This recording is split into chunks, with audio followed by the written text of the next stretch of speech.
Hello, everyone, and welcome to the PGM VO List, Being an Indigenous Voiceover Actor. Thank you so much for coming on this beautiful Saturday afternoon and spending your afternoon with us. We're really grateful. Before we get started, I would like to read off our land acknowledgement. So I would like to begin by acknowledging the Indigenous peoples of all the lands that we are on today. While we meet today on a virtual platform, I would like to take a moment to acknowledge the importance of the lands which we call home. We at the PGM VO List are privileged and grateful to live, work, and host this event from the traditional and unceded territory of the Chumash, Gabrielino/Tongva peoples in LA. We encourage our PGM VO List community and all our partners throughout the VO industry to reflect on the efforts of residential schools and colonialism on Indigenous families and communities and engage in reconciliation meaningfully. All right. So as you can see, we have some incredibly talented people with us, and I would like to have them introduce themselves because I feel like I cannot do them justice. So let's go around in alphabetical order. So starting with Calvin Joyal, please. Hi, I'm Calvin Joyal. That's me. I am a voice actor up in Canada. I have recorded for things like Fallout, The Elder Scrolls, and various anime throughout my time in the industry. So yeah, that's me. Thank you. Next up, we have Carolina Hoyos. Hi, I'm Carolina Hoyos. Both pronunciations are correct. Yes. And I am calling in from Tongva, Quiche, and Chumash territory, otherwise known as Los Angeles, Studio City. I'm an actor, voice artist, musician, director, and I've done dubbing, animation, video game, lots of commercial, e-learning, everything under the sun that's voiceover. I've done it. Happy to be here. Thank you. Fantastic. Thank you. And next up, we have GK Bose. Hi. Can you guys hear me? Yes. Okay, good. I was testing my audio earlier and it was messing with me. Yes, I'm a voice actor. I am not a engineer, techie person at all.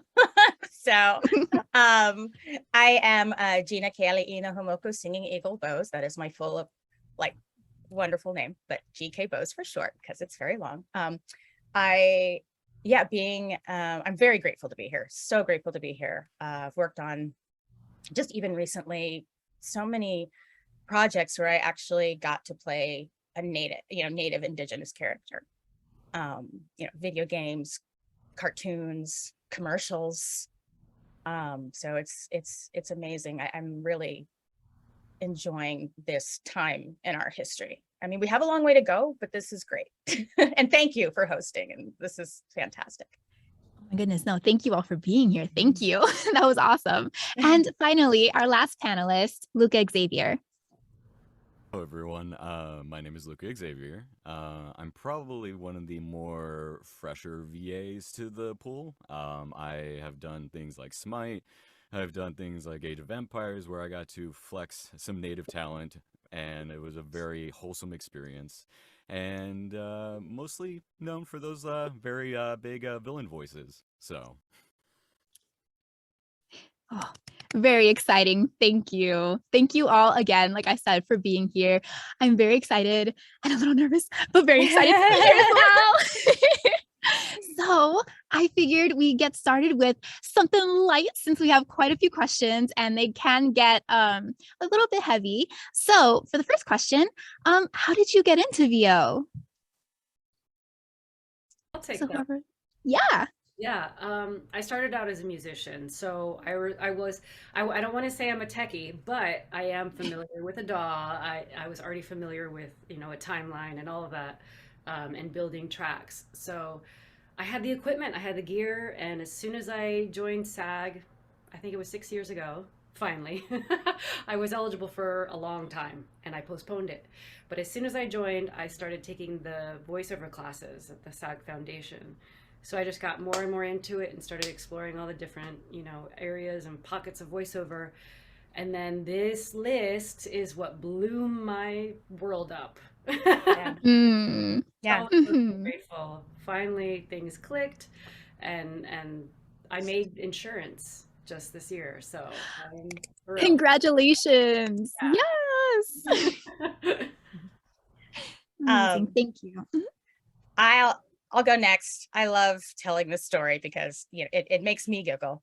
Um, I started out as a microbiologist, immunologist, and molecular geneticist. So I'm a scientist, not a techie. But I was working on my master's, on my PhD, and our first son was born, and I was just like, well, I'm going to be a stay-at-home mom for a while. And then I got bored. I started taking voiceover classes. Not that parenthood is boring. Trust me, it isn't anything but boring. But I needed some, I love being a mom. I wanted something that, like I could just do for fun.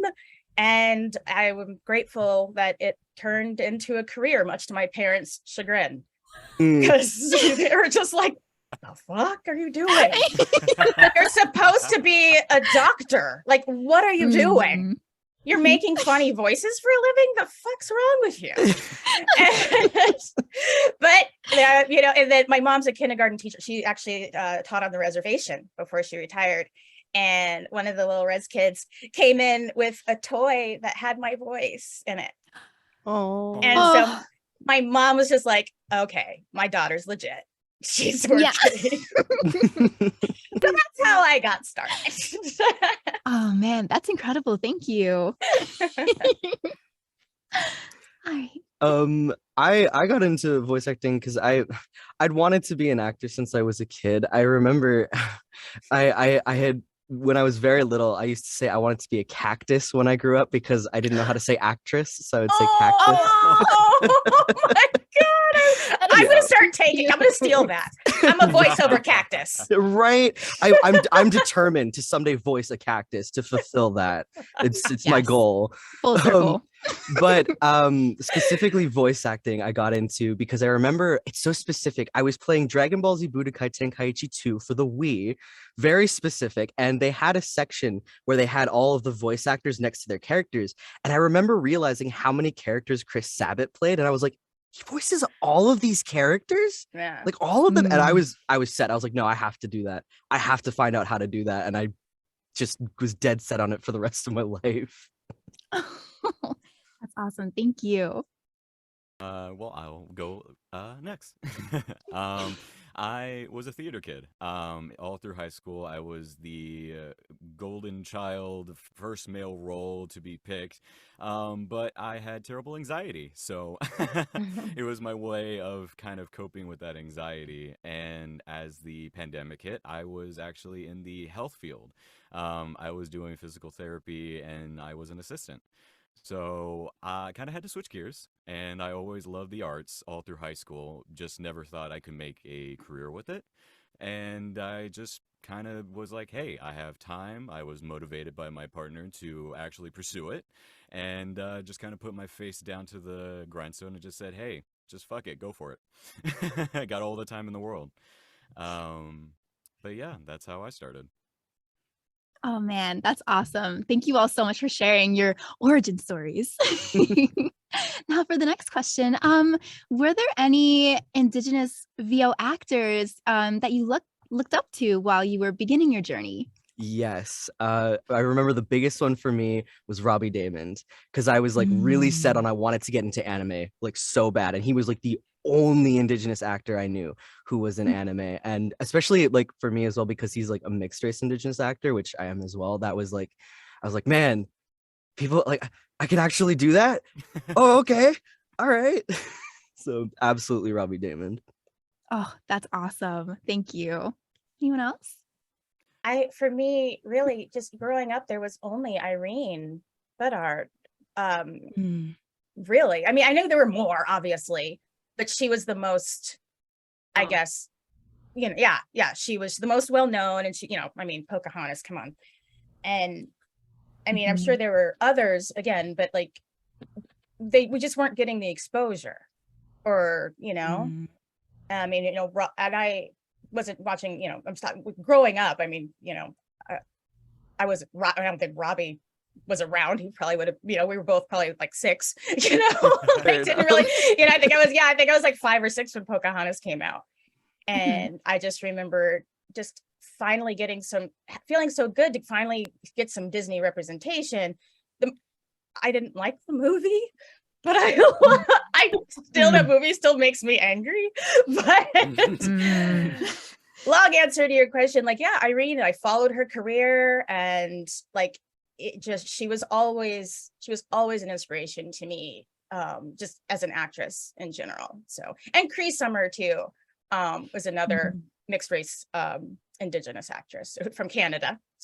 And, and she's also, ridiculous and amazing, and another one who I always looked up to. So yeah, I'm glad that there's more of us now that I can look up to. Agreed. All right. I'll Luca, piggyback on Cal. It's Robbie Damon. Yeah. I was obsessed with his voice acting with Kane in League of Legends. I absolutely loved what he did, everything about it. One of my favorite characters in the game. I actually have one of my favorite characters tattooed on my arm. And I just loved his acting, and being, of course, of mixed race as well. It was kind of something to look up to kind of feel like, hey, I can also do this. I can belong too. Oh, that's awesome. Yeah, for me, it was same thing. It was Irene. There's friends that are in it now, and I look up to them. Yeah. But growing up, it was slim pickings. So thankfully, things are changing. Yes. Yeah, definitely. And I guess while you were beginning your career and you didn't really see, that representation, did you feel like it would be much harder for you to break in? I did. Oh, for sure. I'm sorry. I didn't mean to. It's okay. We need both perspectives. I thought it would be harder. I did not put a picture of myself online for the first 10 years of my career. Oh. Because most of the work that I was doing was, any ethnicity, or like, young Caucasian mom, or, Caucasian girl at McDonald's. So most of the work that I was doing in the beginning of my career was commercial work. And I mean, I did some animation and video game stuff too, obviously, but it was important to me that my clients didn't know what I looked like, because I didn't want anybody to freak out. You know what I mean? Because of the work that I was doing and the characters that I was playing. And I wanted to be and that's another reason I loved VO so much, is because I felt like on camera, people want to pigeonhole you, or they didn't really know what to do with me, because they're like, what are you, they couldn't tell what ethnicity I was. And so no one really knew what to do with me. And that was frustrating. And then having casting directors tell me, I said, well, I'm this, I'm this, I'm this. And then they say, pick one. Like, right? I mean, how many of us have heard that? Yeah. And that was so disheartening, so disheartening. And so yeah, in the VO world, I was like, okay, no one's gonna care what I look like. And and God bless Disney, like they were really the first affirming company that was just like, GK, we're hiring you because you are all these things. And we want to have authentic representation. And I will always be grateful for them. And, I have an animation career because of them, and, them just really, I mean, we all have our history, and there's a lot of fucked upness in the industry, but people, I feel like, have been trying for years to change it. And it's been great. So I thought it was going to be, and it was hard, but and yeah, like I said, it wasn't until just, maybe the last 5 years, I started putting up pictures of myself. And, and it hasn't, like, I was scared. I was really scared. Okay, shit, if I put this picture up, am I still going to work? Right. But yeah, so that was my experience. Yeah, definitely. Because we all know, like, racism is real, colorism is real, prejudices are real. So whether consciously or subconsciously. So yeah, thank you. Carolina? I personally had blinders on for years, and I was like, I'm gonna make it. I don't care what anybody says. Of course, that didn't happen. It's like I thought it might. I wanted to have so much confidence, and I remember one of my very early acting jobs because I was on camera first, but it was like 2000, and I remember someone was like, "There's no work for us." And they tried to talk sense into me, and I was like, I don't care. I'm gonna change things. And I'm gonna do it anyway. And in New York, things went well for a while, and it was hard to live there, so I moved here, and then it was hard to even cut through here. And the interesting thing for me was I basically had to, I don't want to say had to. I wanted to be more vocal about being Indigenous by the time I got to LA because everyone tried or thought that I was Asian. And I was like, that's a new one. Interesting, interesting. And at first I was like, well, whatever you wanted me to be, I'll be. But then it was like, I want to be proud of what I am and who I am and where I come from and my traditions. And now I have to be vocal about it. And I feel like that did cost me work. Yeah. But it helped refill my soul, and then it was like, all right, I joined my native theater company, so I felt like I had community and I had support, and the rest of the world didn't matter anymore, and making it didn't matter because we already made it in our minds, and we were, where we were supposed to be. And yeah, so I had blinders on for the longest time, and then when it finally hit, luckily I found my community and it helped. And then this community came along and helped even more. Oh, yes. Yeah, definitely. Such an incredible resource. Oh, man. Thank you, Edward. Yes. Yes, Thank you, thank Edward. you. All right, how do you both feel, Calvin and Luca? Because I know you started your journeys probably, I would say, within the past 5-ish years, correct? Do you want to go first, Luca? After you. Okay. I think for me, definitely, when I was younger, especially, there was that fear within me, oh, especially being Indigenous and trans, I'm like, I don't really ever see anyone who's like me in anything ever. So I'm like, is there actually gonna be any roles that I'm allowed to play that anyone will give me a shot at? But again, because I came into this like a lot more recently because I'm a lot younger.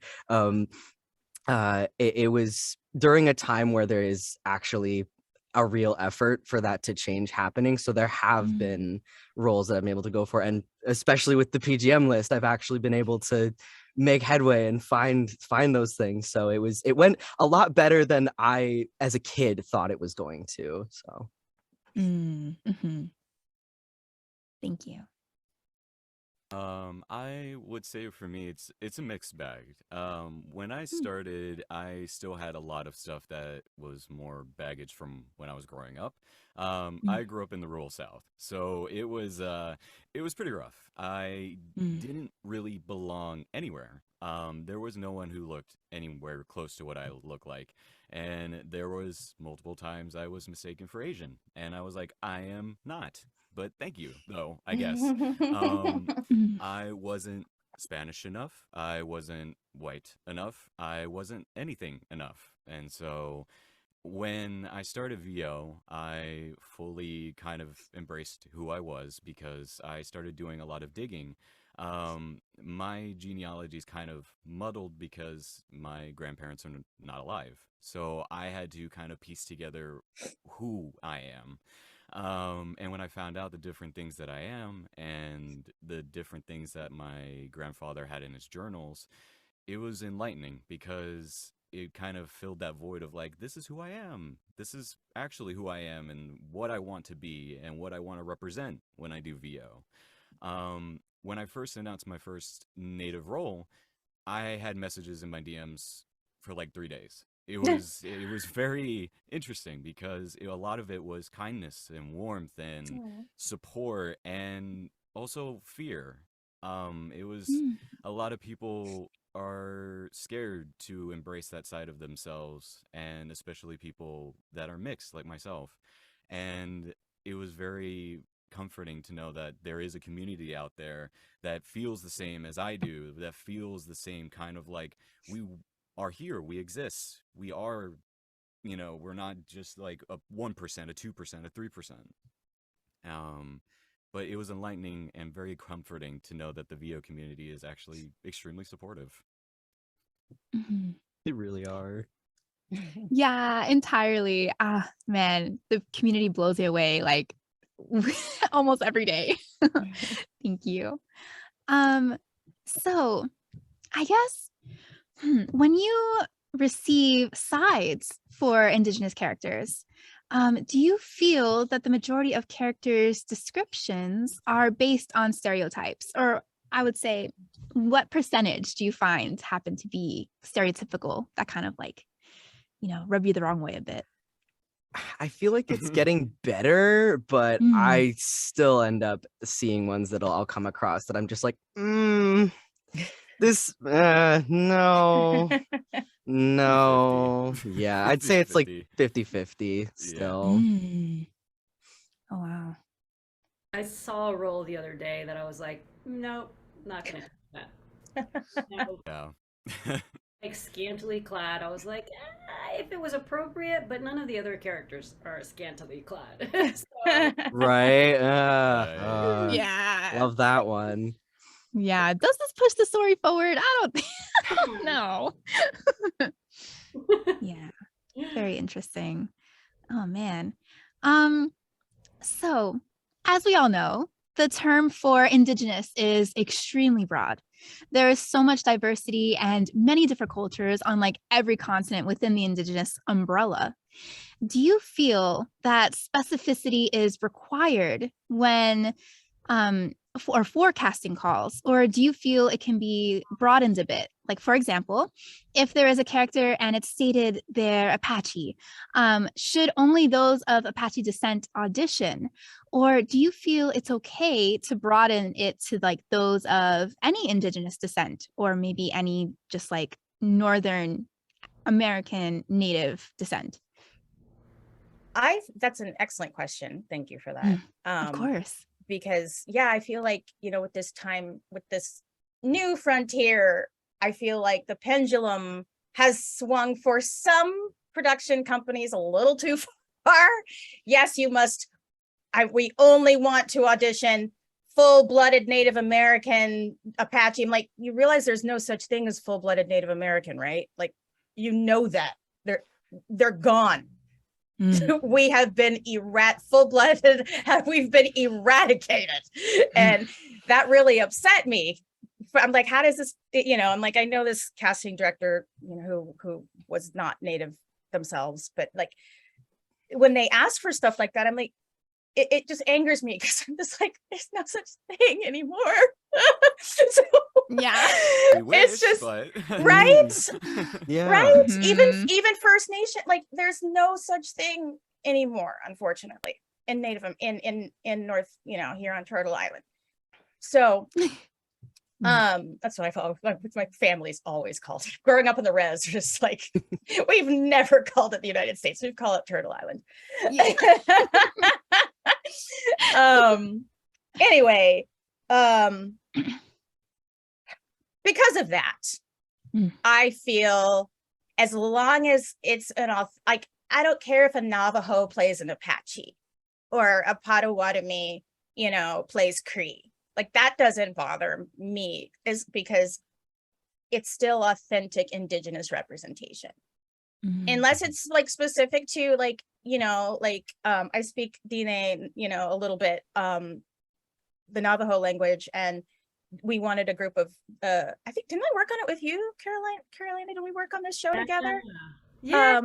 Yeah, we did. And you know, they just wanted, and we didn't even end up speaking a whole lot of Diné, but they wanted that Navajo authenticity, which was great. So I think depending on the project, yes, get it out to what you want first. If you want Apache, Cree, Potawatomi, send it to those actors first. And if you can't find anybody, then broaden.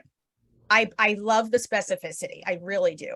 I think it's important to acknowledge, I want an Indigenous trans actor from Canada. I know who to fucking call, you know? Mhm. And like, that is just, I'm so happy to meet you, by the way. Like this, like my world is complete. Thank you. Like it's so great. Like just the more representation that's happening, it's lovely. So yeah, in the beginning, absolutely be as specific as you can, because it's a beautiful thing. But you know, production time is money, and they don't have a year to find a specific actor who grew up on this one reservation in this one little community. Right. So, you know, I have to say there's ways to find us now. oh yes, but a lot of people don't feel like it. People are lazy. You know that. That's part of why Edward created this list. Mm. But Luca Xavier really did his work to try to find a Mohawk actor. Mhm. Great, because like I was texting friends that were Mohawk, like find us a Mohawk, Yeah. Two-Spirit, let's do it. Like, you know, they're Mohawk tribe. If anyone's gonna be able to find them, it's probably gonna be them. You know, actors in the industry, but also contacting the tribes. Like that shouldn't be something that's scary to production, and hopefully maybe, I know that's a further question, but that might be something that we can tell studios, that they can also contact the tribes directly and see what they can get from the communities that are kind of untapped and maybe haven't stepped into the industry yet or don't know how to. Yeah. I've got to say, like, because they have opened it up more widely and broader coverage, I've spoken like 15 languages in different projects now, and most of those were Indigenous. And I was going to say, because I was trying to compare it to European countries where there's, I think, less than 50. So if they want to get that specific with European countries, they could try to do that here. But in North America alone, we have what, 500, 600, 700 tribes? Like something like that. Federally, and 200 that aren't, right? Yeah. It's a pretty big number. Yeah, and that's only in the States, and then you go into Canada, and it's there's a whole bunch more. Yeah, it's a lot. Slide lower to the Caribbeans, like exactly.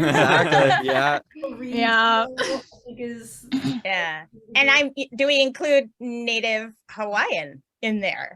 Too. I'm also, you know, like I'm Native Hawaiian and Native American. So like I'm Indigenous as fuck. Like which like what do you know, like, hey, I'm here for it.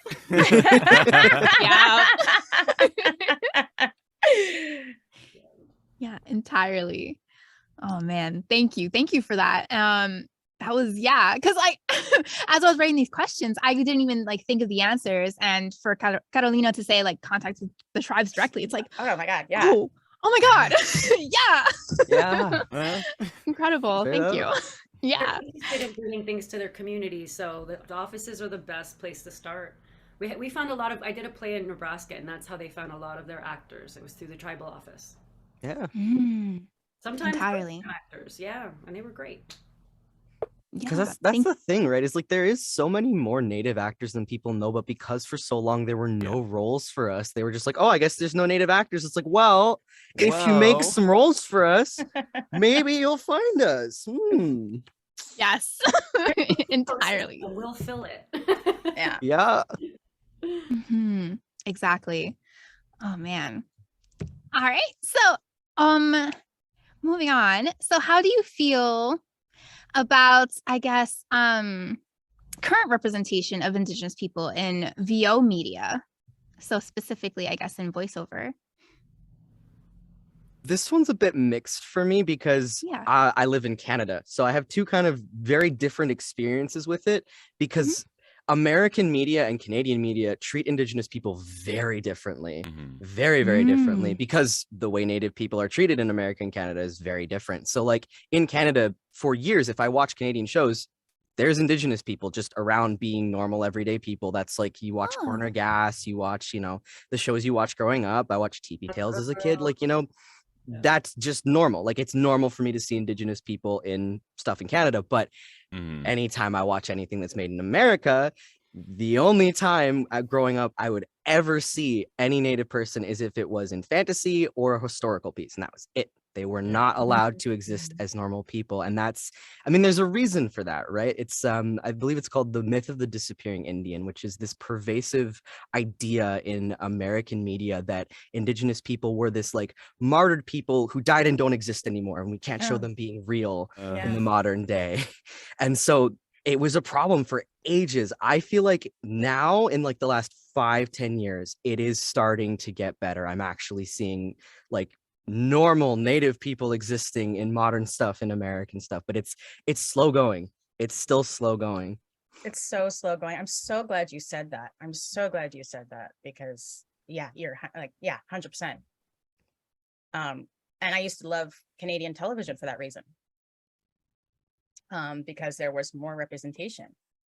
And yeah, it was interesting because even I remember Cree, you know, she and I over the years have become friends. We have the same age, and I was like, oh my God, I can't believe I'm like friends with Cree Summer. She called me. Holy shit, yeah. Like, so, but anyway, so we've become friends, and we were comparing our experiences growing up. And yes, racism exists in Canada. It's just like, it's not as overt as it is here. This was different. This was her experience. She was just saying, so I was just telling her, like, yeah, kind of like you, Luca, like you don't really, when you are mixed race, you don't really fit in anywhere. You're not enough. You're too much. You're not, you know. You're right in the gray. Yeah. Yeah. And Cree explained growing up in Canada that it was never really an issue for her. And I was flabbergasted. I was like, really? Where is this magical land that you grew up? Because I've been to Canada and I get a ticket. I'm like, but where, you know, so yeah. I feel like, yeah, like it is that myth of the disappearing Indian. And I feel, yes, we still have a long way to go, but it is getting better. And people, you'll always have your handful of complainers that are like, who you know, who do think the pendulum has swung too far, and like, well, now you're just throwing it in our faces and making us feel bad. You know, have you guys come across those people? Yes. You know, so you know what I'm talking about. You know, so it's just, there's always going to be those people. And, you know, you just have to ignore it and, you know, don't read the comments. that is the best advice. Yeah, don't read the that's comments. real. Just don't. That goes for all of VA. Yeah, in general. Just don't read the comments. It goes for Don't read the everything. comments. Just don't read the comments. In general, yeah. Yeah, definitely. And thank you so much, Calvin, for like even bringing that up, because I had no idea that Canadian media was like that, and that there was like a lot more representation of, you know, people just, Indigenous people just existing, just being people, you know, like with no specific purpose. That's awesome. That's incredible. You know, like you said, in American media growing up, never really saw that ever. Yeah. So, It was really jarring growing up, honestly, because I'd watch Canadian shows like Corner Gas and you just see native people being normal. And then I'd watch an American show and I'm like, why does this feel like, it would always feel like something's weird, something's not right. And then as I grew up, I'm like, oh, it's because all the native people disappeared. Right. Okay. Yeah. Exactly. Oh, it's so interesting. That reminds me of like conversations on Twitter where I think you see like negative tweets all the time, but people saying, you know, like if a show mainly is lacking entirely in people of color, it's like, you know, we grew up with that. That's like normal. But then if it's reversed and it's mainly like a POC show, then certain people are just like, oh, can't relate to this, so I'm not going to watch it. It's just like, Yeah. What? Yeah. Can't relate to it. It's not my vibe. Yeah. And it's like, Shows did we grow up watching that were completely lily white? Yeah. And so we had to figure out how it fit into our lexicon. So it's really bizarre when it can't be the other way around. Right. Yeah. Exactly. So like we were saying, like, I'm really glad, like it is slow growing And of course, a lot of work to be done. But I'm also grateful that like we're getting there. We're making progress. Making progress. And things like this, and you know, the PGM list, and you know, us like finding our voices and speaking out and causing Twitter fights.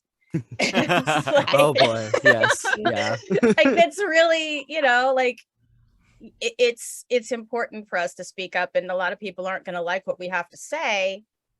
Yeah. But you know, if we keep quiet, you know, we don't pave the way for the next generation of young Indigenous actors, you know? And so I feel like on one hand, it is very scary to do, because you know, somebody's got to do it. And if not us, then who? It's frightening. Because you are putting your neck on the chopping block. You know, you put yourself out there to be criticized and told no, and to sit back down and to shut up. So just like anything, you know, any time a group of minorities fights for any kind of right, those on the front lines have it the hardest. I mean, not comparing this struggle to, you know, like Stonewall, but it's still a struggle. You know, it's still a struggle, and it still hurts. Of course, entirely. Thank you. So yeah, I guess speaking of race and, you know, these issues, according to Zippia, the statistics for voiceover artists in terms of race are white, 59.5%, Hispanic or Latine, 15.2%, Black or African American, 14.1%, Asian, 5.9%, unknown, 4.7%, and American Indian and Alaska Native, 0.6%. Holy shit. Right? I didn't realize it was that low, even for Asian and African American. I didn't realize it was that low. Wow. Neither did I. I saw that chart and I was like, what? I took a triple take over my morning coffee. Yeah. Entirely. Unknown section is if that's like mixed. I would guess I was. Yeah, I would assume. They just didn't know. Yeah. Oh yeah, no, I understand. So yeah, keeping in mind those statistics, according to the Administration for Native Americans in the U.S. Department of Health and Human Services, the population of the United States for American Indian and Native Alaskan peoples is 2%, approximately 2%. So how do you think the industry can make Indigenous people more visible? Make more characters that we can actually play. Yep. Make us real. And let us voice it. Yes. Yes. I don't make me go on my Shaman King rant again. Oh, please. We are here to rant. I am here for it. Hold on, let me get the popcorn. Got my coffee. I'm ready for it. Let's do it. Way worse. I'm sorry. What did you say? I have a feeling those numbers are actually way worse.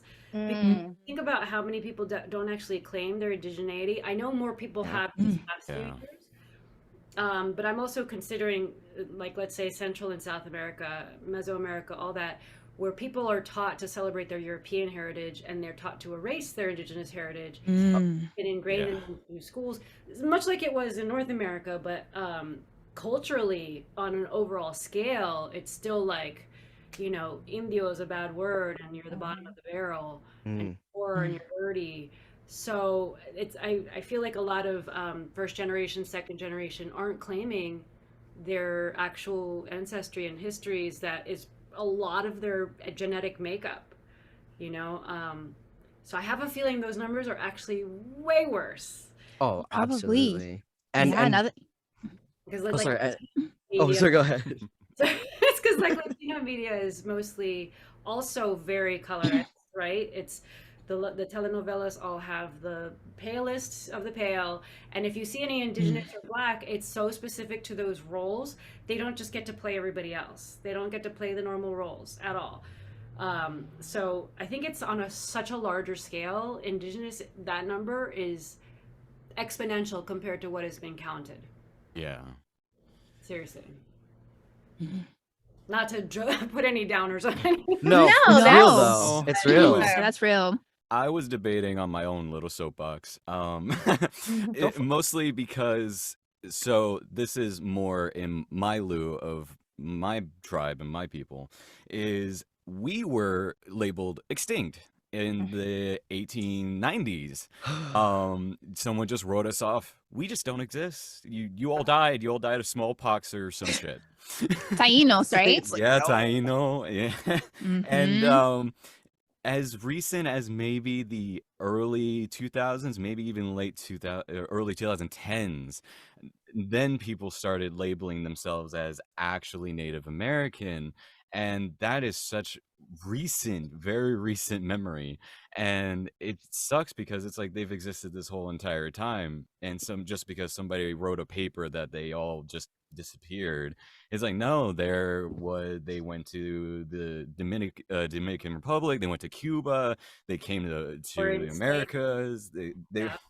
they went whatever, and they all intermingled into different tribes to survive. And they didn't just die off because they, like, from mine, it was Taino into Iroquois. Like, we drifted wherever we could to survive. And it just, I feel like a lot of people are just now learning that they are Native American because it's been shoved down for so long. And then they're like, oh, wait, I actually am. What? Yeah. I think a lot, I know my grandparents were really scared because, you know, they were just snatching their kids and putting them in schools, in boarding schools. And so, yeah, a lot of Native families did leave or just did not say they were Native because they were afraid of their children being taken away and also forced to live on reservations. They were forced, like they couldn't go buy a house in the suburbs. No, dude, you're Native, you gotta go live on the reservation. Mm-hmm. Get out of here. And that some people just couldn't abide by that. They just, you know, they wanted a little more, which I get, you know, you don't want to be told what to do. First of all, you're going to steal my land and you're just going to give me this little shitty piece of it and tell me I have to stay there. Mm-hmm. Yeah. Right. So a lot of Indigenous families, I think, just left for that reason or chose not to say they were Native. Mhm. And then like there's the whole colonialist thing with blood quantums too, which makes a bunch of mixed race people not want to claim their stuff because they're like, oh wait, I'm not enough. And it's like, no, that's a colonialist thing. Don't listen to that. Yes. Yeah. Colonial thing. Yes, that is not a thing that the tribe started. That's a thing that colonialist people started to erase us. No. Yeah. Entirely. And I'm glad you brought that up because me personally, I am of Native American descent. It's from my great grandfather's side on my father's side, and I don't know much past that. And for me, for a while, like even saying, you know, I am of Native American descent is just like, but am I? You know, like because I didn't grow up with, you know, any cultural like identity for it. I just know, like, you know, my grandparents, they're from Texas, so it's probably like a tribe around there, and that's like all I got. But at the same time, it's like, but it's in my blood, like I know that, so I am, you know, I shouldn't have to feel like, oh no, like I'm not enough of this. It's right here. So Yep. Yeah.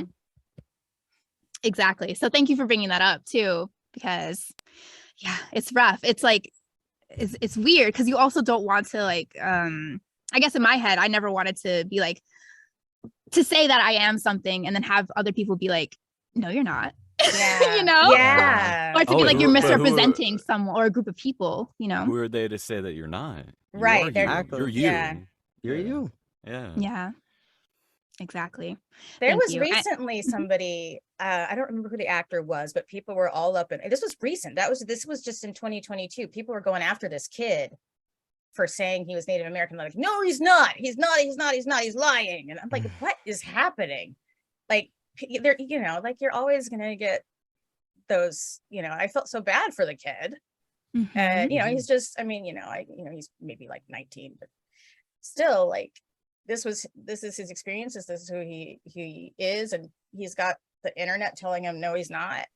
Well, there is something to be said for pretendians, which is a problem. Yes, Yeah, I know. absolutely. It's- Yes, That's a There- whole different absolutely. side. Yeah.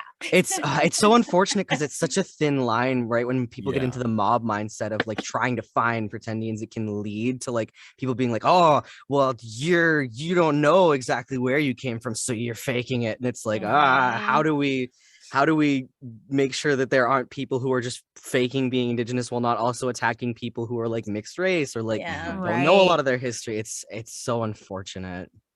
Or some tribes that were unable to enroll because they were discounted because they were Black mixed, or Yes. people were adopted out or done, taken in the 60s scoop. Like, Yep. Straight up. I actually, for the longest time, only thought I was Métis because that was what I was told my whole life. And then I found out later I was actually, my grandma was 100% Cree. She was just Cree, but because she was a woman and she married a white man, they reclassified her as Métis and removed her classification as Cree because she's a woman. So she was property because back then. And it was bonkers. No one had like, it was like, and stuff like that just happens. That just Horrendous.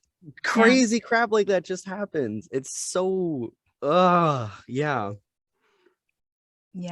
And history is so convoluted too. It's so hard to like track things as well because things were covered up, like you were saying. And well, the census takers were mostly white men for the longest time, so they decided what you were when they came to your door. Yes. So they would probably put me as Asian. I'm like, sorry, y'all losing me to the team. So they would have decided for us. That's horrible. I demand a recount. I demand a recount. Yes. Agreed. Oh man. Yeah. Whew. So do you feel that people behind the scenes, like producers, writers, executives, do you feel like they're doing enough of the work to create characters or write characters of Indigenous descent?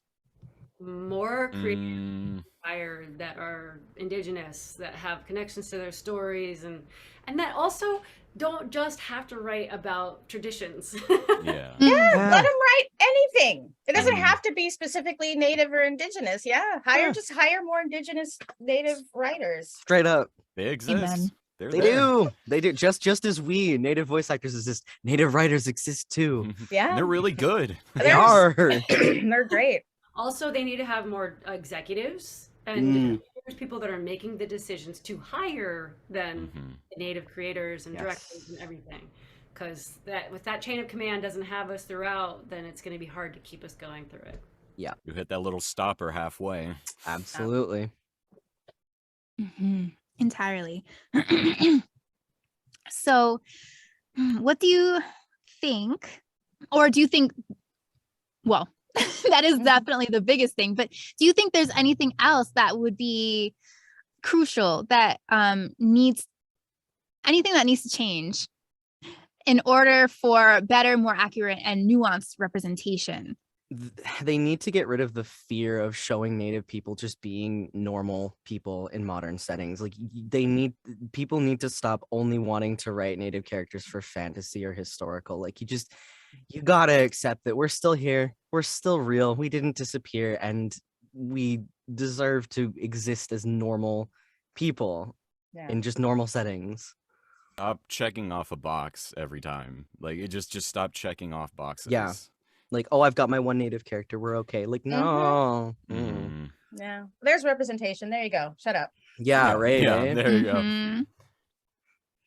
Exactly. Because I feel like it's definitely palpable when shows and projects, you could just tell when people are like ticking a box, and it's just forced at that point.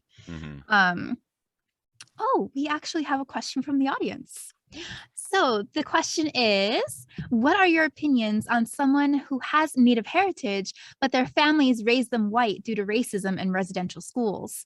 This happens with my family, and I really want to reclaim my heritage, but feel like I don't belong anymore since I was never really taught anything about my culture when I was a child.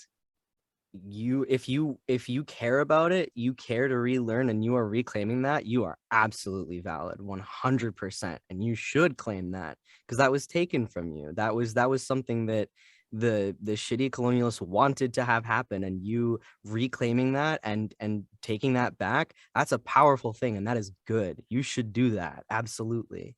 And there's resources out there. There's lots of resources specifically if you're looking for your specific tribe or things that you want to learn, where they are, where they're situated, what their history is. There's things you can use to find out and learn and, actually connect with it. And don't underestimate the process of healing multi-generational trauma by doing this. If your parents or anybody that has gone through the residential school system feels like they can't bring it up, by you learning about it, it might help them heal too. And then you might actually learn more from them directly. So don't underestimate that process. By you doing it and taking those steps, they might feel that confidence and be able to, to go in and figure it out as well. Absolutely. Yeah, definitely beautifully said. Thank you. And thank you for your question. I don't want to say your name just in case, you want to remain anonymous, but thank you for being vulnerable and asking that. So yeah. If any, for everyone, what are some challenges within the industry you've personally faced because of your Indigenous descent? Oh yeah. If you would like to speak about it, because of course you never have to. No, this was again, one of the reasons why I didn't put a photo online for a long time too. And like, there's been casting directors who wouldn't even let me audition for a Caucasian role once they knew what I looked like. Oof. And it. Hopefully, those baby boomer casting directors are going away, but yeah, hopefully they'll retire. And but it's weird because my son was a child actor, and he's very white passing. So most of the work that he would get would be, little Caucasian boy. Like he books jobs, and his parents are white, like, red hair, blonde. So those were always his parents on TV. And when I took him to auditions, I had to go hide or have my white husband, or hire a white friend to take him. It wasn't until he booked the job and was on set eating a bagel that I dare show up. And because the casting directors would freak the fuck out when they see my son and they see me and they're just like, wait, what? And we look alike. He's just white, so they can tell I'm his mother and not the nanny. Yeah. But so, yeah, like it got to the point where like, if he, I'm like, this is, my son wants to work. I want him to work. Babe, you're going to have to take him to this audition because this is a huge audition. And like I said, if they see me, they're not gonna even let him audition. And this, he's 17 now, and this was when he was like, 8, 9 years old. This was not long ago. Right. Oh, man, horrendous. I'm so sorry. I actually yes, of remember course. that period of time when people were saying ethnically ambiguous was in. Oh yeah. But it was in for the ambiguous that looked more white. Thank you. Thank you for saying that. Yep. Yeah. So my kids were killing it. They were.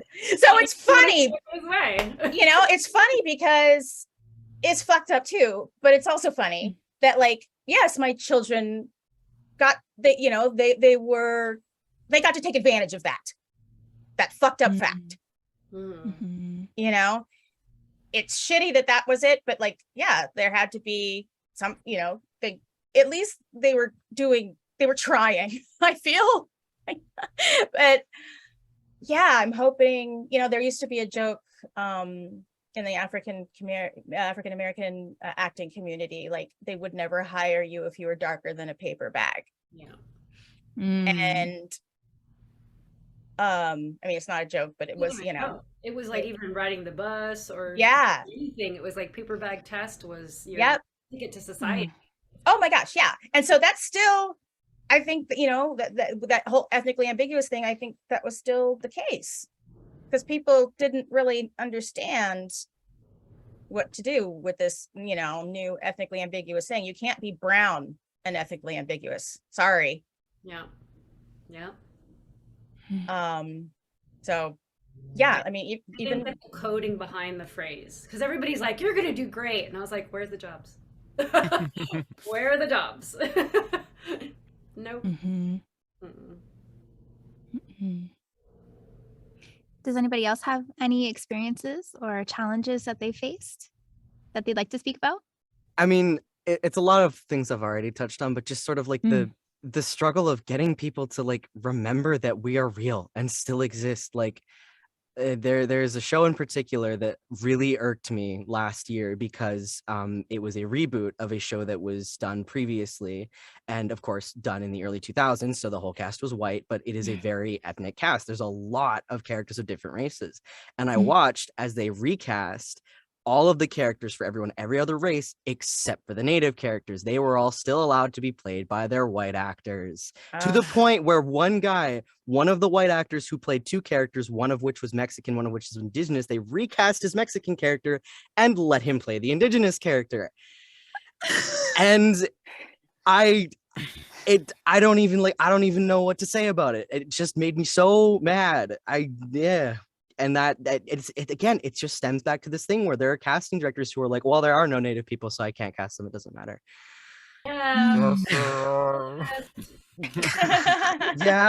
Yeah. Look at this list. Take this list right here. Look at it.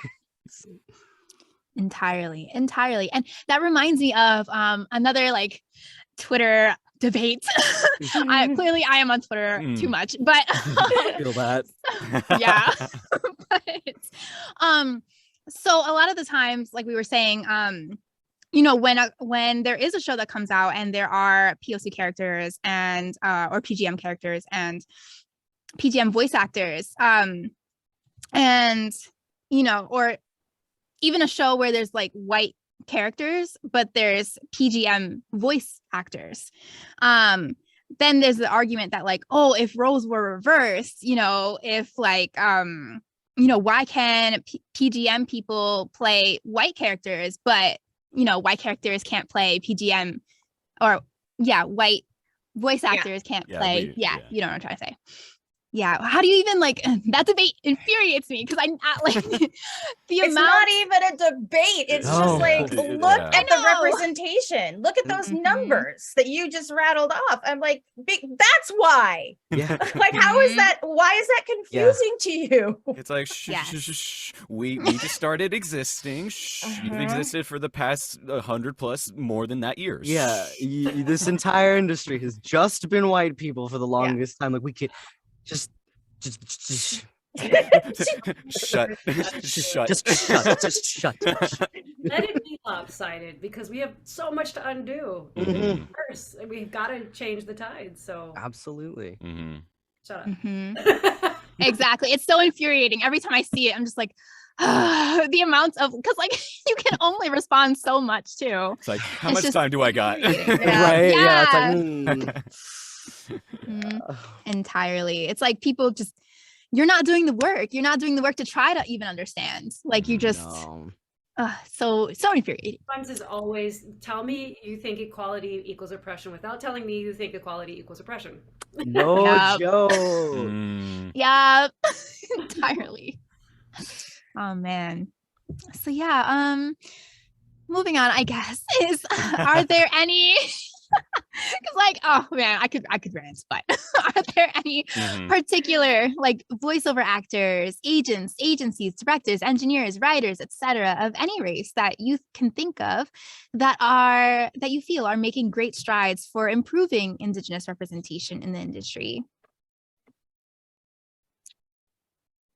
I do like that. I'm working on this show right now, and it's for Netflix. It's an all native cast, all native writers, native create. I mean, it's it's beautiful. And I gotta look up some of the names of the people because I want to rattle them off. There's a hang on. So That's okay, bear with take me your time. 1 second. No But anyway, problem. someone else take it while I'm looking this up. Okay. Talking about spirit rangers. I am. Yeah, there's a lot of all writers, creators, everybody. Yeah, that's pretty. Ooh, I'm gonna That's write right. that one down. I wanna. Yeah.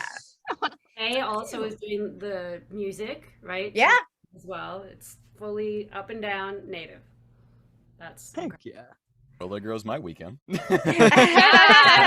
Love to see it. Not yet, though, right? It's not out yet. Ah, Oh, Okay. It's coming out soon. Yeah.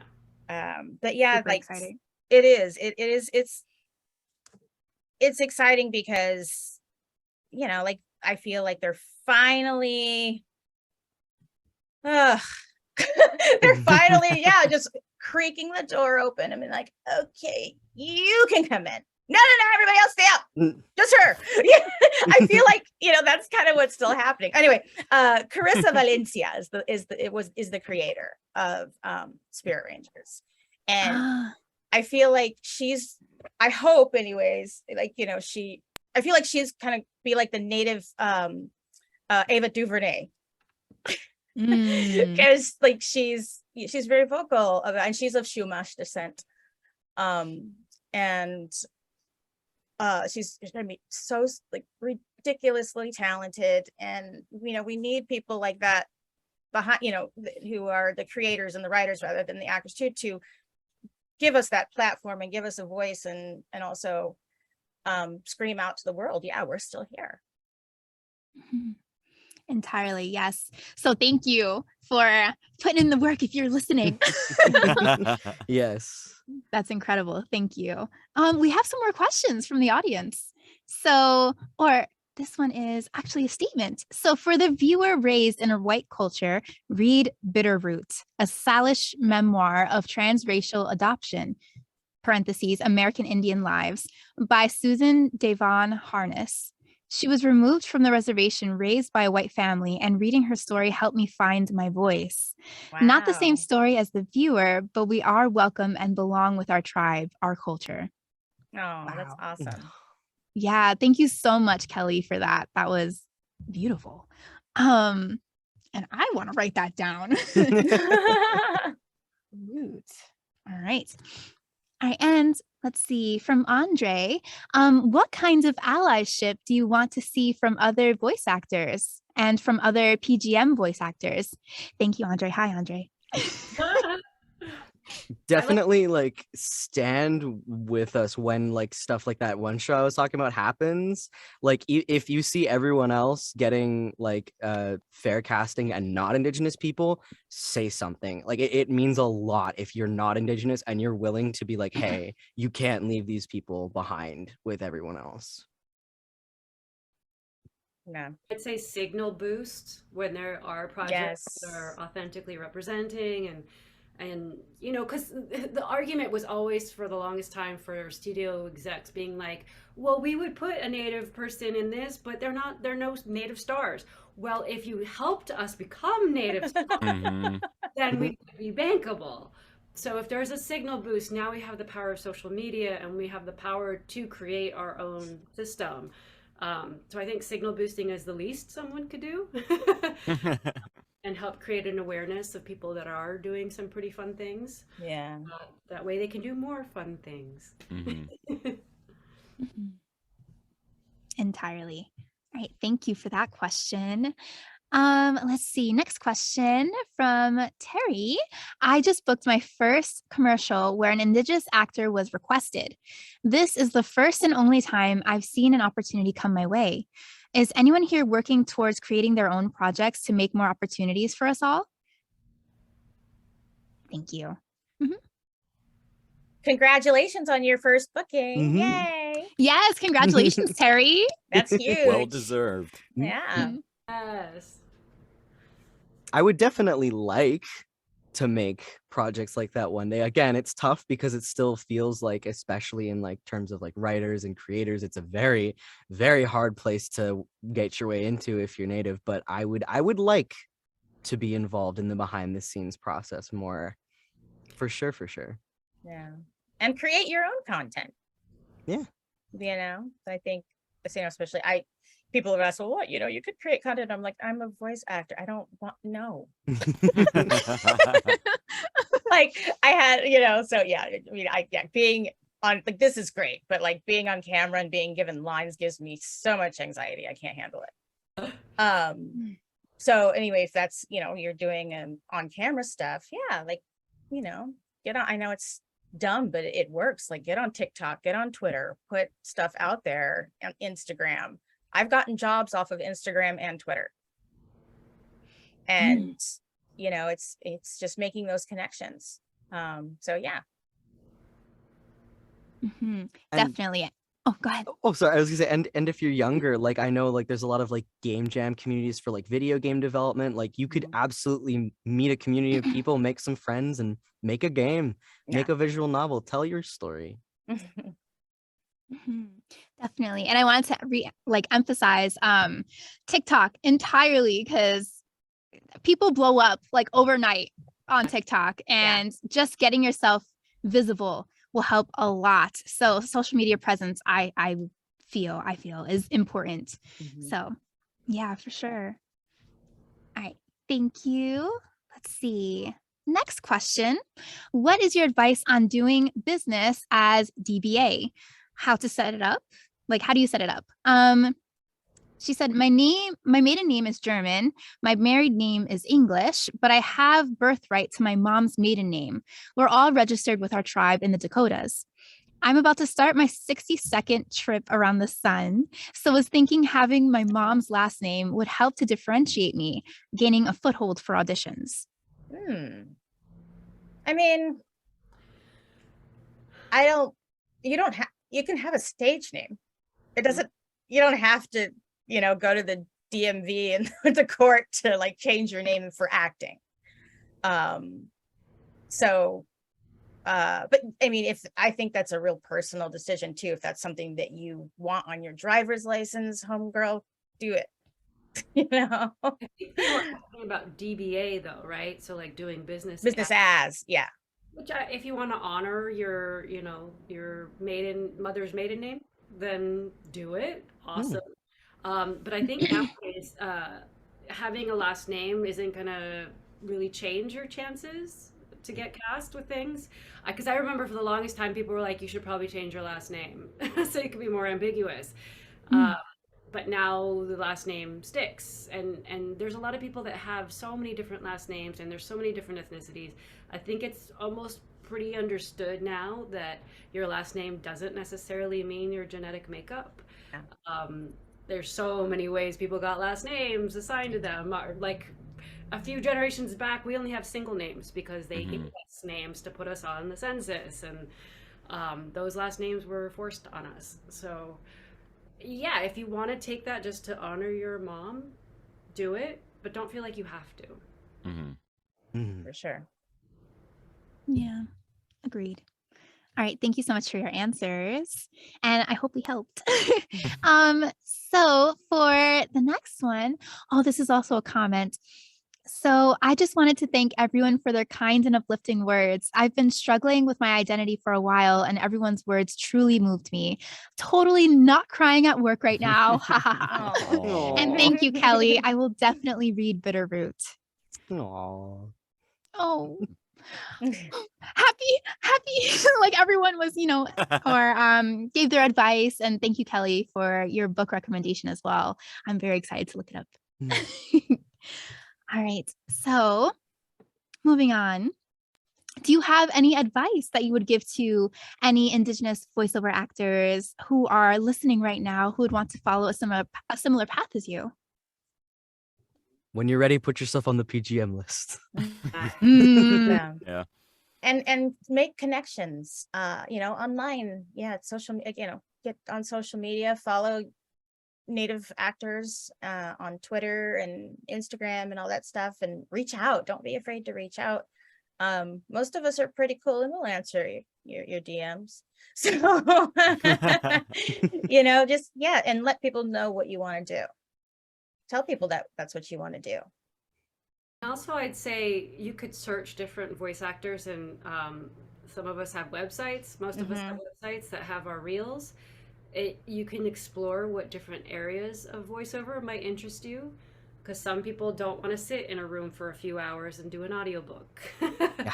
Some people just want to make fun voices for anime and animation, or do efforts and like serious bad guy, evil for video games and sorcerers. Actually.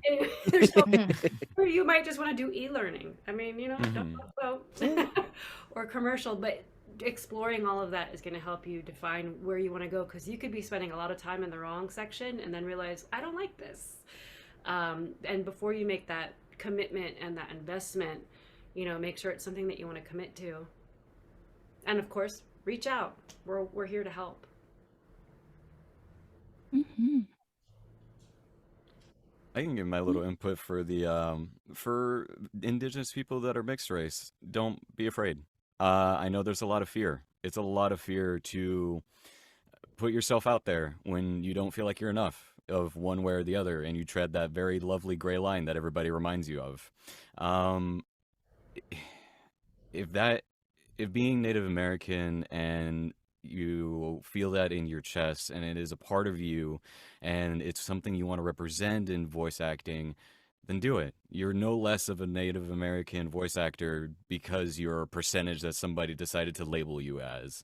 I have fear just like anybody else. I've had fear in every audition I've ever done that had Indigenous or Native American attached to it, or was brown presenting, but they wanted a specific stereotype.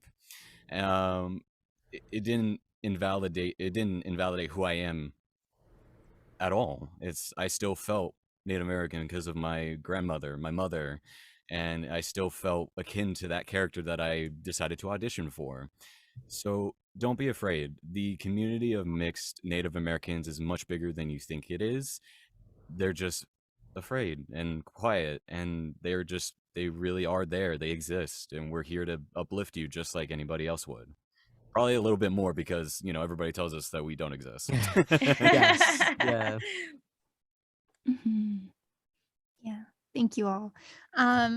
So what resources, I guess, for those who are listening, have helped you in the beginning of your career and throughout your career? Twitter.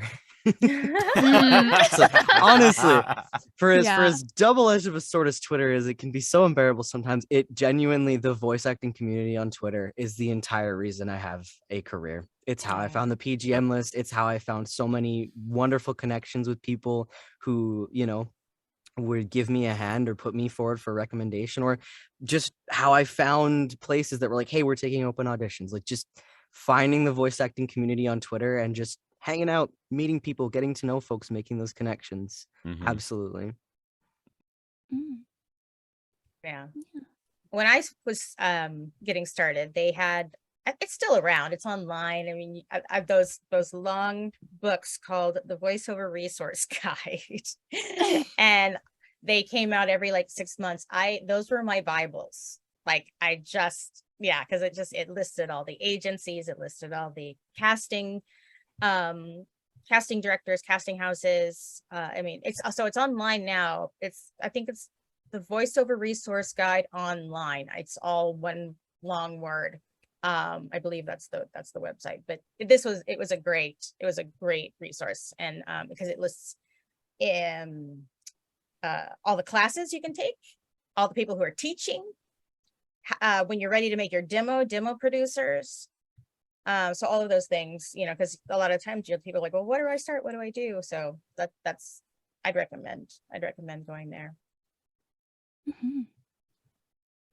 Awesome. Thank you. Anyone else with any more resources? Or If there's I don't want to say jump the gun and go all the way to Comic-Con every year. Your budget or a state range, but if there's smaller cons, there's people to meet there, and there's most of my first voiceover jobs before the PGM list were through friends. I did have a voiceover agent a long time ago, didn't book anything through them. But arguably I wasn't ready yet. I needed to get more practice under my belt. But the first jobs that I got were all from friends, and they were straight offers.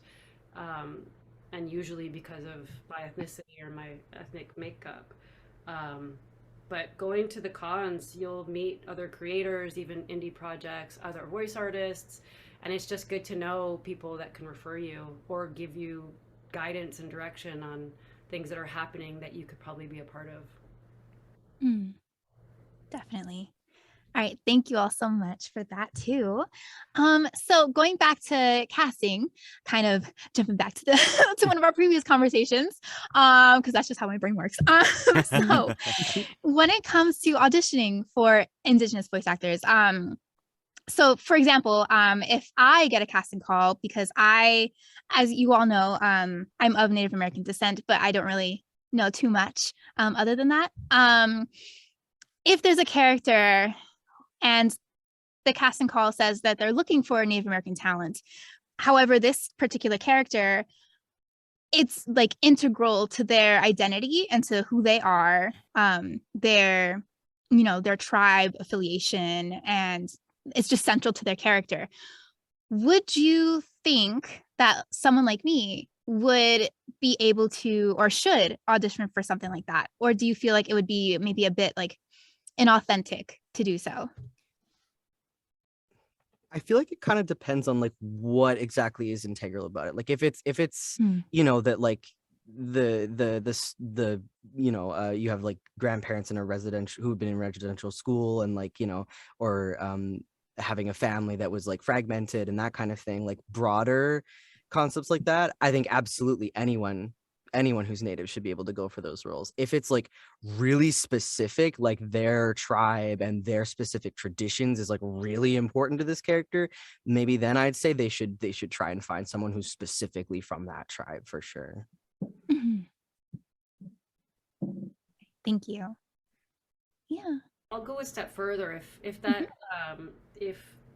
the politics of being Indigenous in the system of colonialism is a huge part of the story, then it's someone that's familiar with that. I would say someone that's still reconnecting or reclaiming and is not aware of any of the boarding school system or any of the reservation or the 60 scoop or the what is it, when they send people to cities, I can't remember what that one was called. Anyway, all those different movements, if they're not familiar with any of that, I'd say it's probably not their role. Right. If that's important for that history, that could be done in research. But let's say you're an actor on camera and you're playing a feature film role and you have the time to do that, great. But for voice actors, you kind of already have to come with it. So I feel like that role would be for someone who actually knows that kind of history and is perhaps more connected to it.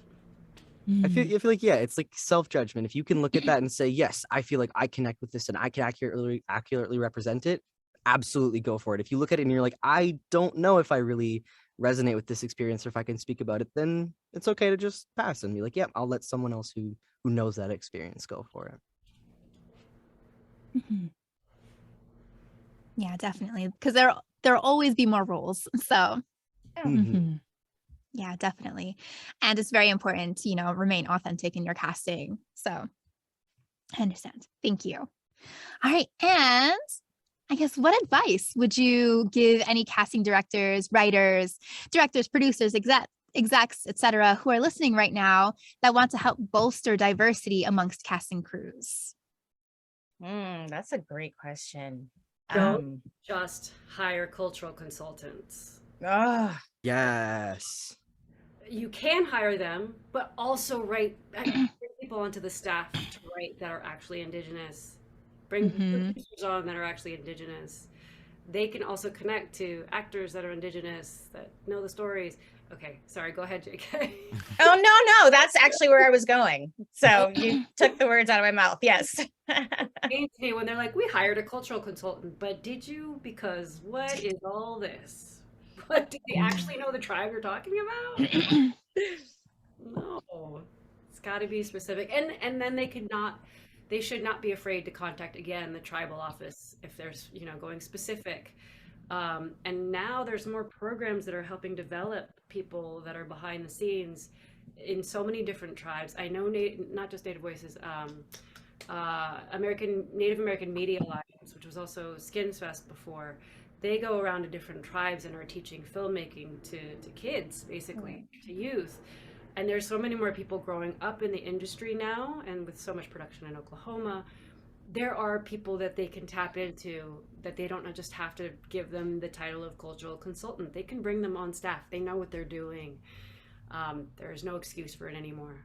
So make sure that they hire. And I hate to make it like a quota or, check off a box. But for this, I think it's so specific that that's how they're going to help change it until it's not even a thought, because we're populating all the areas of the industry and it's not even a second thought. Yeah, perfect. Definitely. Any further advice or just inputs as to how it is right now?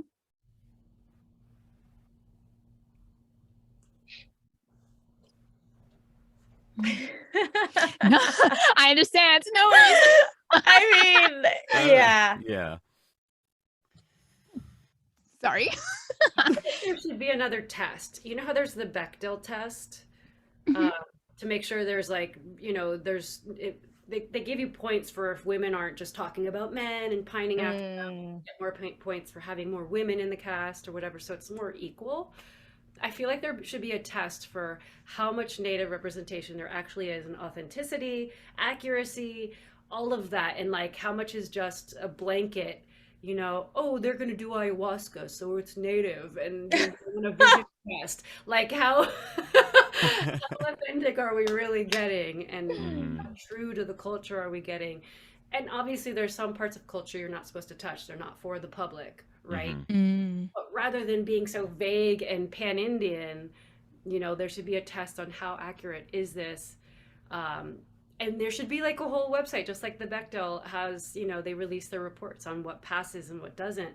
So then hopefully people can realize what's actually authentic and what isn't, and maybe start to differentiate how much more success happens when it's authentic. Kind of like when there's more accuracy in casting, how there's more representation, those films just do better, right? I feel like that would also play here. Oh, that's let's yes, definitely. Agreed. Maybe like UCLA to do the study or something. Yeah. Entirely. Write that down. All right. And we have another one. Let's see. Not a question, but Calvin Joyal has been such a massive help to me with my Native identity. I'm also Métis, and I was so scared to step up and say it for the longest time for the fear that I wasn't Native enough. Conversations like this are so helpful and so inspiring, and I'm just grateful to all of you for opening up on this topic. It means a lot to me. Look at you, Calvin. Look at you. Well, thank you. Oh my gosh. Inspire somebody. That's gonna make me cry in here. Okay. I'm so glad to hear that. Oh yeah, that was so lovely. Thank you. It was sent by anonymous. So, yeah. Oh, so sweet. You are always Native enough. If you're Native, you're Native enough. Yeah. 100%. You are validated. Yeah. Always. Definitely. Oh man. Let's see. Is there anyone that I remember before I asked, is there anyone you looked up to, like when you were beginning your career? Are there any Indigenous voice actors that you look up to now? Or any up and coming voice actors perhaps that you have your eye on? Everybody on this panel. Yes. Yeah. I look up to Carolina Hoyos. She's amazing. I've had the privilege of working with her a couple times, and yeah, I want to be her. Anytime Cal introduces something on Twitter, I hit that like button harder than anything else. Anytime I see Luca thriving, I'm like, oh yes. Yes. Celebrating. Yeah. I also really love Mark Allen Jr. He's just like thriving right now, and I am living for it. He is super rad, awesome dude, and very talented. Oh yeah, entirely. So we've discussed how the field has changed, the voiceover industry has changed within the past just few years. How do you feel it'll change in the next maybe 5-10 years? Or perhaps what do you hope for? So much more opportunity, so much youth that probably will not have seen the struggle that we've seen. Yeah. Mhm. Yeah. Able to actually make this a choice early on and actually succeed early on. That would be beautiful. Yeah. Mhm. Yeah. Yeah, absolutely. Just more representation. I think Carolina, you said something earlier, just like, just not even having it be a thought. I don't think that'll happen in 5 to 10 years, but just the thought that it could someday be that way is exciting. Mhm. I genuinely hope there's a day where any kid can grow up watching cartoons and playing video games and be like, oh yeah, there's people like me, so of course I can do this, and never have to Mhm. question it. Yeah. Mhm. Yeah, I agree wholeheartedly. Oh man. So, what or rather, we all know about the panini that has happened, the panorama, Yes. the Yes. pandemic. Yes. So, how do you feel that has, I guess, affected or changed the game for Indigenous voice actors, if it has at all? I would go so far as to say it helped, It did. 100%. because everyone always just thought you had to have an agent and have access to a studio, and people have home studios that sound just as good as the stage on the WB. Like, it made it easier because people finally realized, oh, we don't have to keep doing this the old-fashioned way.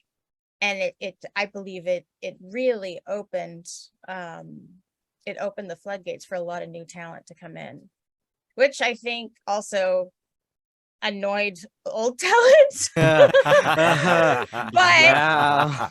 I feel like I always like to come from a place of abundance, and I feel like there's enough work out there for all of it. There really is. And when I see a role that I know I'm not right for, I'll call who'd be great for this. I've given work away because I knew I wasn't the one who could pull it off, where I know this actress can. So I've never been scared to like give away jobs or refer my friends. And I think if more people did that, I mean, I'm sure there are people who do, but it is going to be a group effort. Don't hoard your work. Don't be stingy. I want to be the only Native actor, in LA getting all the roles. I mean, of course I do, but it's not. But at the same time, I'm like, no, I don't. Why? There's enough. Don't be stingy. Don't be mean. I feel like if we all lift each other up, the representation is going to happen that much faster. 100%. Agreed. Yeah, there's a more than enough for everyone to eat. Oh yeah. Mhm. It's, oh gosh, for me especially, like I kind of hate to say it, but the pandemic is basically the entire reason I've been able to have a career, because like I started my whole entire career, I started this whole thing living in Winnipeg, Manitoba, middle of nowhere. There is no voice acting industry there, but I was still dead set. I was like, I want to be a voice actor. And for the longest time, that was indie stuff, that was hobby stuff, and that was great. I loved it. But because everything was suddenly allowed to go remote, I am now actually able to be in things and like do this incredible job and not have to have spent my entire life savings to move to LA, So it's that at least has been fantastic. Yeah, and for a lot of us, everything else, shut down. So we couldn't do anything else but be home. Right. We got the time to focus on it and to accept opportunities that were suddenly available. Yeah. And then get better at, gosh, I hate saying the word craft. It's so obvious, like overused, but we got better at our craft, and started taking it more seriously, like a business, and making it priority. Um, it's so much. The barrier to entry is so much more affordable than it's ever been. Mhm. Ever. Like, and you can use a closet that's in it. It's probably going to sound better than a rinky dink, blanket fort. It's crazy how much we can get away with now. And then of course you want to upgrade because you want to feel more comfortable. But that doesn't have to be right away. It can happen with time when you book more stuff and get better at it. And yeah, the pandemic changed everything. Mm-hmm. I'm going to say it's a combination. Pandemic, Black Lives Matter. Mm-hmm. Those three things really changed the game. I'm sorry, what was the third one? You kind of dropped out for me for a second. PGM. Yes. Oh, yes. The most important. PGM. The PGM list. Yes, entirely. Yeah, thank you. Oh, for sure. Like, because as Calvin was saying, because the pandemic and stuff, of course, horrible. But also had more time to kind of explore, and it became much more accessible. And that's when I kind of like made my way into the community a bit. So yeah, I'm grateful for that aspect of it. Yes. Welcome all. Like again, Indeed. like there's enough room for all of us, and the water's great. Entirely. The more the merrier. Yeah. I want to be able to high five people at conventions. I need more people to get in. Right? Yes. I want to be lining up at your booth. Yes. Mhm. Like, I'm a voice actor too. Can you sign this? Yes. Straight up. Yes, support your friends. All right. And another question I have, what are some common misconceptions people have? And how can we combat these misconceptions and communicate maybe more effectively? You mean within a specific realm of like acting? Like, or specific to voice acting, like in different, because there's, as Carolina said earlier, there's so many different types of voice acting. You yes. Commercials, promos, ebooks, cartoons, video games, the list goes on, theme parks. So I think it depends. I mean, this is, not it would be, we need another webinar to answer that question. Yeah. It's a big broad one. It's a broad question. Yeah. And I don't want to not give it credit by just giving you an answer that is true, but not necessarily helpful. Does that make sense? Yeah, no, entirely. Oh, yes. Go ahead. Got an answer. A misconception is that voiceover is just talking. Yeah. Oh, yes. It's acting. I talk all the time, so I should be good at voiceover, right? Yeah. No, it's an art form. There's so many different nuances to your voice and energy, and if you're representing a product, or if for a commercial, or if you're doing e-learning, you don't want to put the people to sleep. But you want to be engaging. Same thing with audiobooks. Sometimes you want accents, sometimes you want excitement and seriousness, but you also don't want to put people to sleep. And then with animation, there's a million different ways your voice can go. Your range, and there's vocal health. There's things that we have to do in order to make sure that we don't hurt our voices, because it's a muscle, and all of our physicality is involved with it. If we don't take care of ourselves, then our career is gonna hurt. I don't do dairy, I don't do alcohol, I don't smoke, I don't do any of those things. I try to get enough sleep, and I do a vocal warm-up almost every day.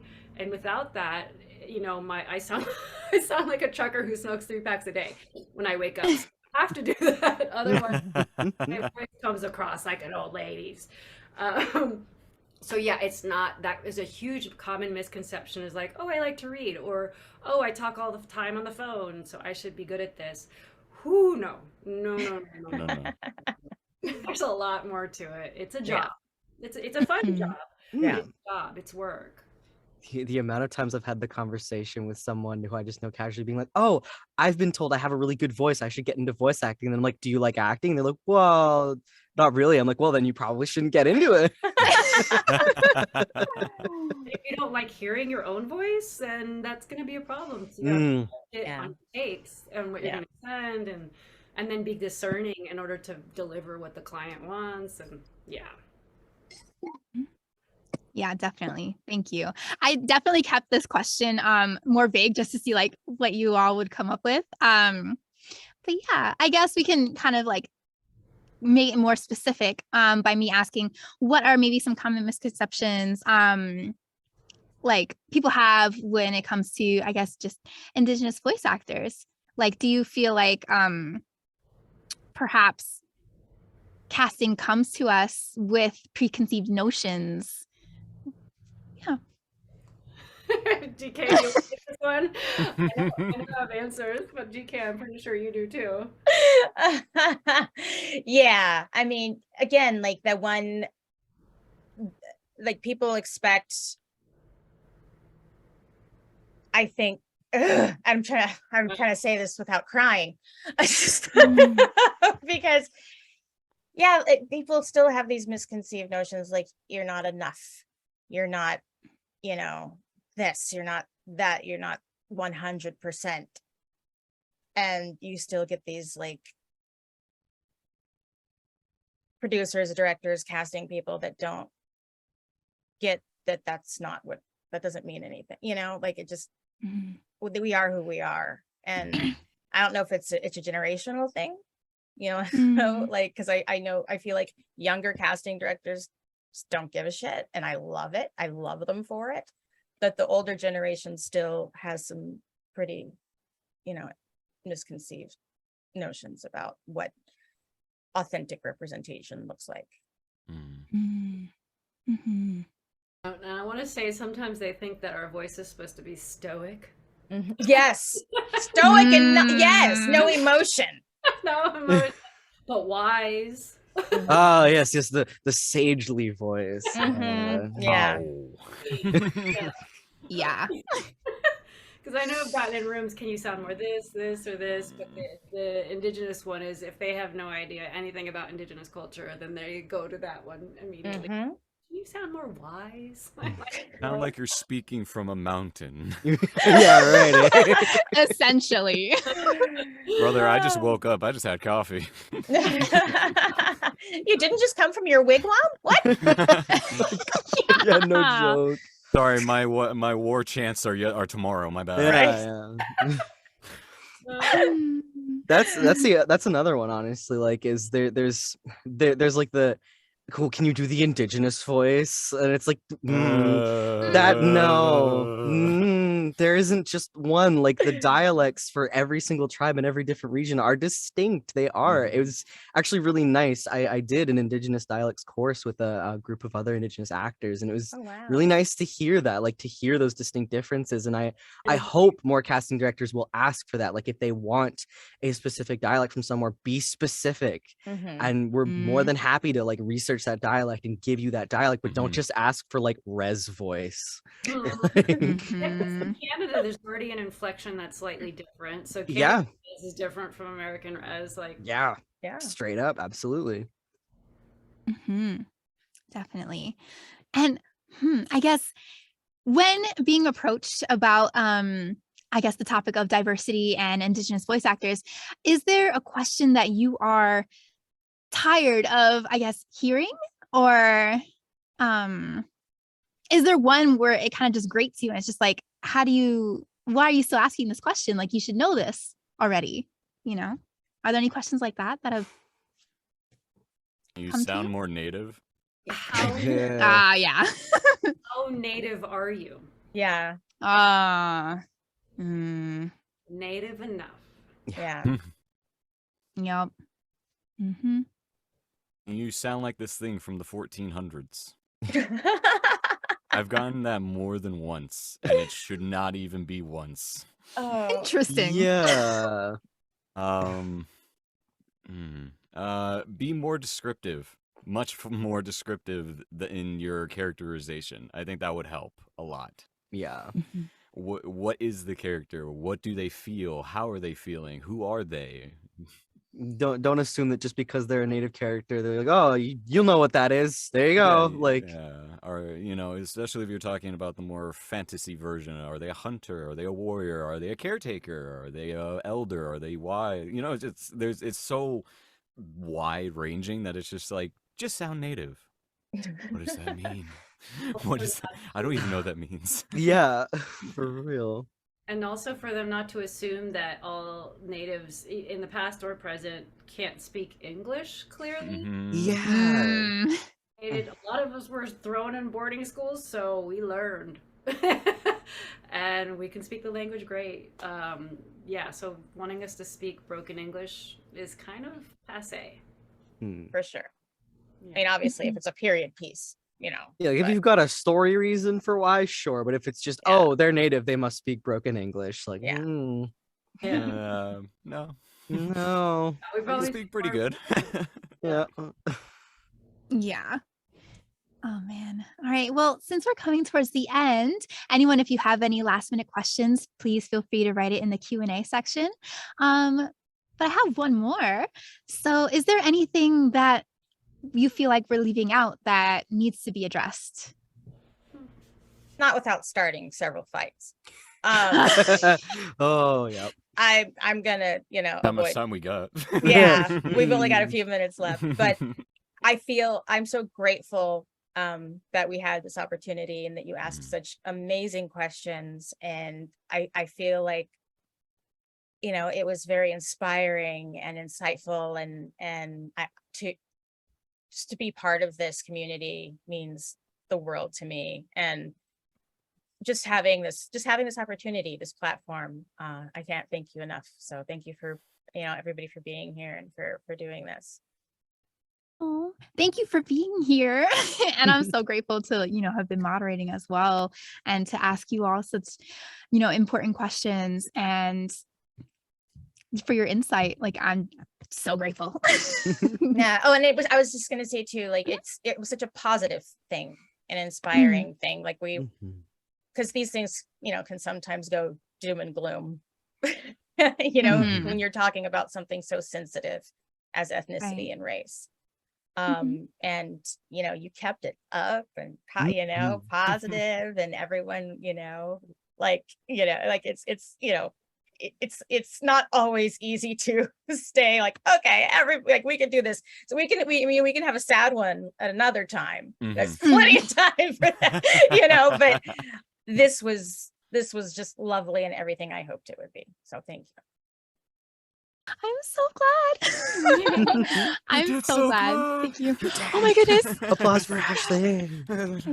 Thank you.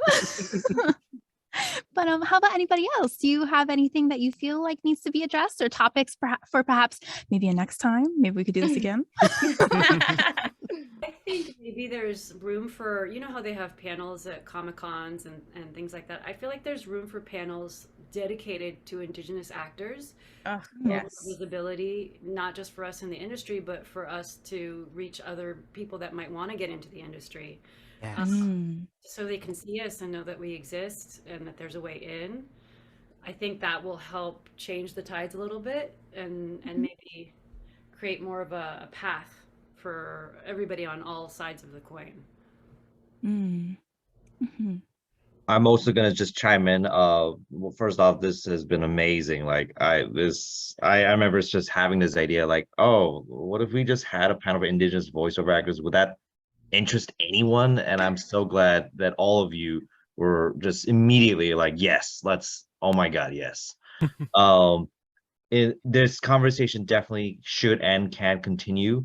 But I realized that like the next step is like inviting people, like, you know, when you said, GK, that there are people, writers and directors who are Indigenous, who are making this happen, that it would be amazing to get their perspective. Like, you know, if we have like, you know, actor, writer, director, producer, and we're seeing more and more content that feature prominently in the main starring roles of Indigenous actors playing these roles.